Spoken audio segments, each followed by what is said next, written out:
Love FM.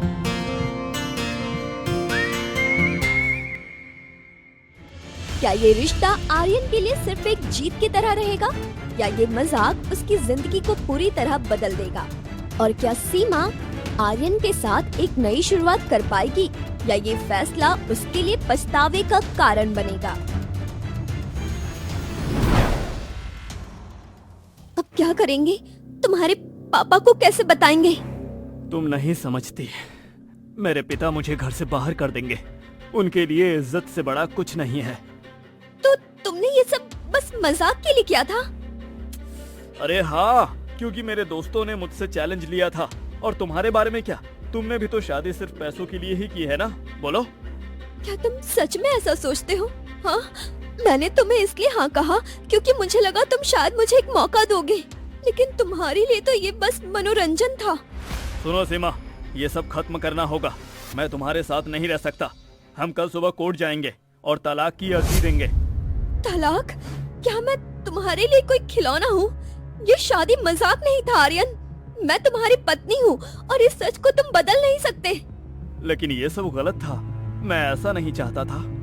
तुमने मुझे चुना था आर्यन, चाहे मजाक में ही सही, लेकिन अब मैं तुम्हारी जिंदगी का हिस्सा हूँ और इस रिश्ते से यूँ भागना तुम्हारे लिए आसान नहीं होगा।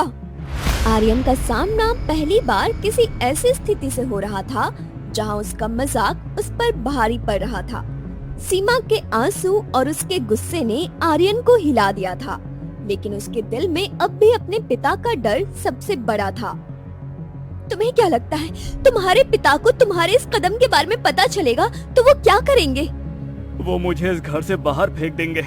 मेरे पास सब कुछ है, लेकिन उनके बिना मैं कुछ नहीं हूँ। तो तुम्हारे लिए तुम्हारे पिता की इज्जत ही सब कुछ है और मैं? मैं नहीं जानता। आर्यन की जिंदगी का सबसे बड़ा डर उसके पिता। वो जानता था कि वो इस सच्चाई का सामना करना उसके लिए किसी पहाड़ चढ़ने से कम नहीं होगा। दूसरी ओर सीमा ने इस रिश्ते को अपनी असली जिंदगी मान लिया था। बंगला रोशनी में चमकता हुआ दिख रहा था, लेकिन सीमा के मन में बेचैनी है। दोनों अंदर कदम रखते हैं। ये घर जितना खूबसूरत और भव्य था, उतना ही ठंडा और खामोश।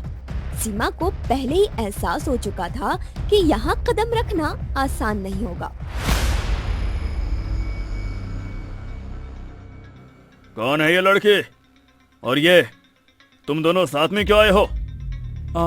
पापा, ये सीमा है, मेरी पत्नी। क्या कहा? पत्नी? तुमने शादी कर ली, वो भी बिना मुझे बताए? और ये लड़की? नमस्ते पापा जी। चुप रहो, मुझे पापा जी कहने की जरूरत नहीं है। आर्यन, तुमने सोचा भी कैसे कि इस घर में ऐसे किसी को ले आओगे? तुम जानते हो कि ये घर किसकी मेहनत से बना है? तुम्हें अंदाजा है इस घर की इज्जत का? और ये लड़की, इसका स्टेटस देखा है कभी? ये हमारे घर के लायक नहीं है। सॉरी अगर आपको मेरी वजह से परेशानी हो रही है, लेकिन मैंने सोचा था कि... सोचना तुम्हारा काम नहीं है। तुम्हारी औकात है यहाँ खड़े होने की? मैं अभी तुम्हें इस घर से निकाल सकता हूँ। बस पापा, आप ऐसा क्यों कर रहे हैं? सीमा मेरी पत्नी है, मैंने इसे चुना है। अच्छा, तो तुमने इसे चुना है। तुम्हारे फैसले का अंजाम हमेशा मैंने भुगता है। और अब ये एक मिडिल क्लास लड़की, इसके इरादे साफ दिख रहे हैं। ये तुम्हारे पैसे के पीछे है। आप ऐसा क्यों कह रहे हैं? मैंने आर्यन से शादी पैसे के लिए नहीं की है। पैसा? हाँ, आजकल ऐसा ही प्यार होता है। कितने पैसे चाहिए तुम्हें? बोलो, मैं अभी तुम्हें इतनी रकम दूंगा कि तुम इस घर और मेरे बेटे की जिंदगी से हमेशा हमेशा के लिए चली जाओगी। आप क्या सोचते हैं मैं बिकने आई हूँ? मैं यहाँ पैसे के लिए नहीं आई। मैं आर्यन के साथ अपनी जिंदगी बनाने आई हूँ। आर्यन सीमा का हाथ पकड़कर उसे शांत करने की कोशिश करता है, लेकिन सीमा पीछे हट जाती है। आपको लगता है कि मेरी कोई इज्जत नहीं है? आप मुझे कुछ भी कह सकते हैं, लेकिन मैं ये घर नहीं छोड़ूंगी। मैं अपनी शादी को निभाऊंगी, चाहे कुछ भी हो जाए। देखो आर्यन, इसे अपने साथ लेकर बाहर निकल जाओ। अगर ये लड़की इस घर में एक दिन भी रही ना, तो समझ लो मेरे और तुम्हारे बीच सब खत्म। बस पापा, आप हमेशा अपने पैसे और पावर का दिखावा करते हैं, लेकिन मैं सीमा को इस घर में रखूंगा। अगर आप नहीं चाहते हो तो मैं खुद चला जाऊंगा। माधव का चेहरा गुस्से से लाल हो गया। वहीं सीमा की आंखों में आंसू और आत्मसम्मान का मिश्रण था। ये लड़ाई सिर्फ रिश्तों की ही नहीं, बल्कि आत्मसम्मान की भी थी। माधव गुस्से में अपने कमरे की तरफ चला जाता है। ड्राइंग रूम में अब सिर्फ आर्यन और सीमा बचे थे। सीमा सहमी हुई खड़ी है। आर्यन का चेहरा गुस्से से लाल है। कमरे में तनाव का माहौल है। तुमने देखा ना, मैंने कहा था मेरे पापा को इस शादी से दिक्कत होगी, लेकिन नहीं, तुम्हें सब परफेक्ट लगता था, है ना? अब तुम मुझे ही दोष दे रहे हो। ये सब तो तुम्हारी वजह से हुआ है। मुझे क्यों उस बार में प्रपोज किया था? क्योंकि तुमने हाँ कहा था। उस वक्त अगर मना कर देती ना तो आज ये नौबत ही नहीं आती। तुम मजाक कर रहे थे? मुझे लगा तुम सीरियस हो। तुम्हारे जैसे लड़के के इरादे पर भरोसा करना मेरी सबसे बड़ी गलती थी। ओह, तो अब सब मेरी गलती है। तुमने मुझसे पैसे और लग्जरी देकर शादी की और अब मुझे ही दोष दे रही हो। पैसे और लग्जरी? तुम सोचते हो मैंने शादी सिर्फ तुम्हारे पैसे के लिए की है? तुम्हारे पापा भी यही कह रहे थे और अब तुम भी। सीमा की आंखों से आंसू छलक आते हैं। आर्यन की बातों ने उसके दिल को चोट पहुंचाई थी। उसने खुद को बहुत कमजोर महसूस किया। तुम्हें क्या लगता है मेरी जिंदगी इससे पहले बहुत अच्छी थी? बचपन में मेरे माँ बाप मुझे इस दुनिया में अकेला छोड़कर चले गए, फिर रिश्तेदारों के घर की गुलामी, और अब ये शादी। हर जगह बस अपमान और दर्द। शायद मेरी किस्मत में यही लिखा है। आर्यन उसकी बातें सुनता है, लेकिन बोलता कुछ नहीं। सीमा की आंखों में दर्द और गुस्सा है। तुम जानते हो आर्यन, कभी कभी मुझे लगता है अगर मेरे माँ बाप जिंदा होते तो शायद मेरी जिंदगी इतनी बदतर नहीं होती। लेकिन अब सोचती हूँ वो भी मुझे अकेला छोड़कर चले गए, और तुम भी। सीमा ये कहकर कमरे की ओर चली जाती है। आर्यन उसे रोकने की कोशिश नहीं करता। सीमा अपने कमरे में जाती है और दरवाजा बंद कर लेती है। बिस्तर पर लेटती है और रोने लगती है। कमरे की दीवारें उसकी सिसकियों से गूंजने लगती हैं। सीमा को अपना बचपन याद आने लगता है। वो छोटी छोटी खुशहाल पलों के बारे में सोचती है जब उसके माँ बाप जिंदा थे। वो उन दिनों को याद करती है जब उसे लगता था कि उसके पास सब कुछ है। लेकिन फिर एक कार दुर्घटना ने उसकी पूरी जिंदगी छीन ली। काश आज मम्मी पापा जिंदा होते, शायद मेरी जिंदगी इस मोड़ पर नहीं आती। काश उस दिन उस बार में आर्यन से मुलाकात ही नहीं हुई होती। इतना कहकर वो जोर जोर से रोने लगती है। आर्यन बालकनी में खड़ा है। उसके हाथ में सिगरेट है। वो दूर शहर की चमचमाती रोशनी को देख रहा है, लेकिन उसका मन भारी है। आर्यन के मन में पछतावा है।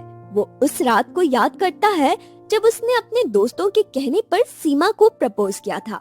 वो जानता था कि वो मजाक में सीमा के साथ जो कर रहा है वो गलत कर रहा है, लेकिन अब वो इस मजाक की कीमत अपनी जिंदगी से चुका रहा था।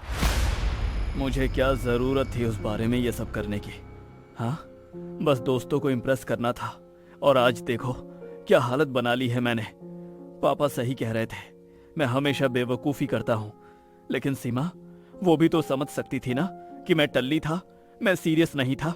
उसने हाँ क्यों कहा? वो सिगरेट का लंबा कश लेता है और गहरी सोच में खो जाता है।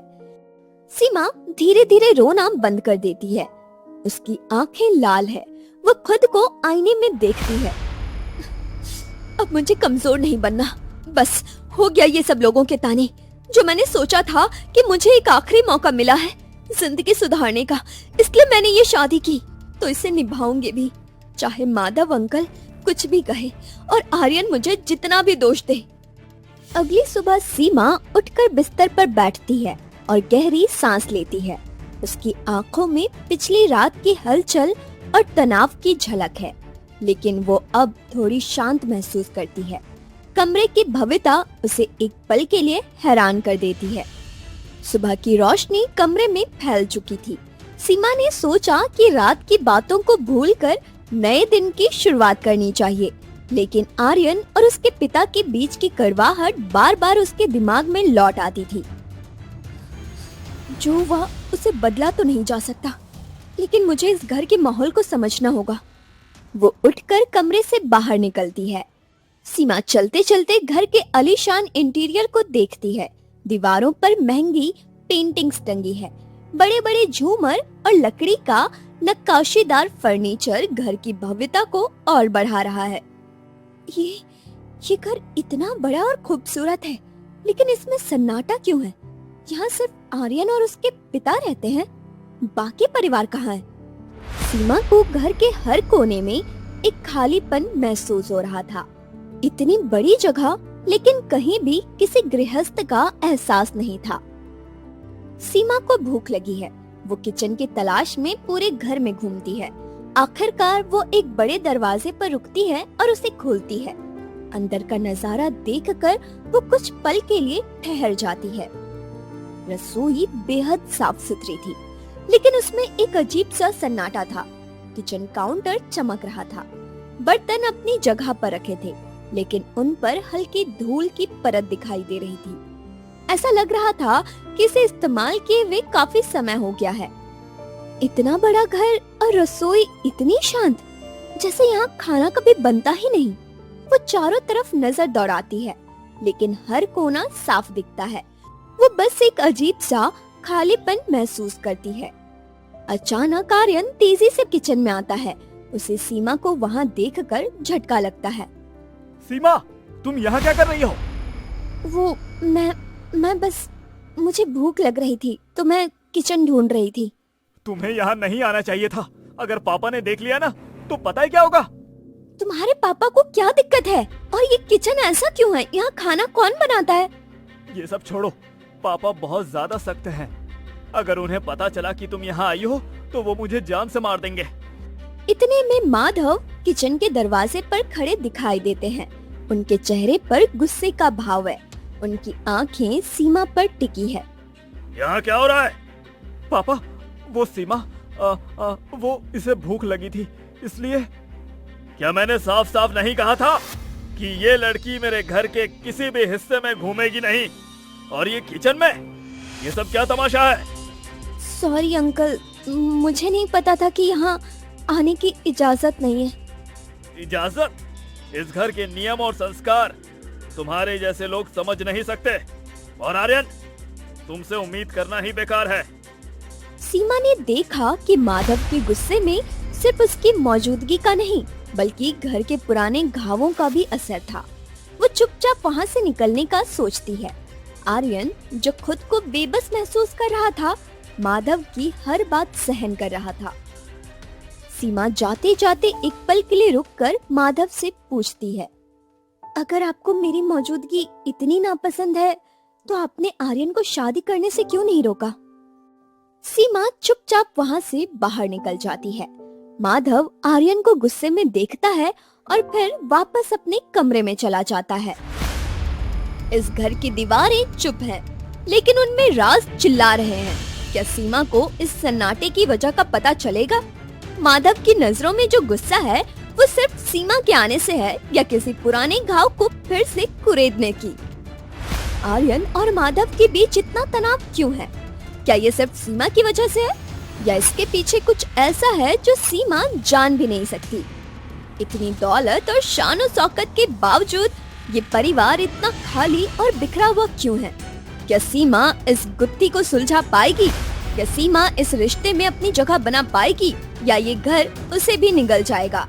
जानने के लिए इस कहानी का अगला एपिसोड देखिए।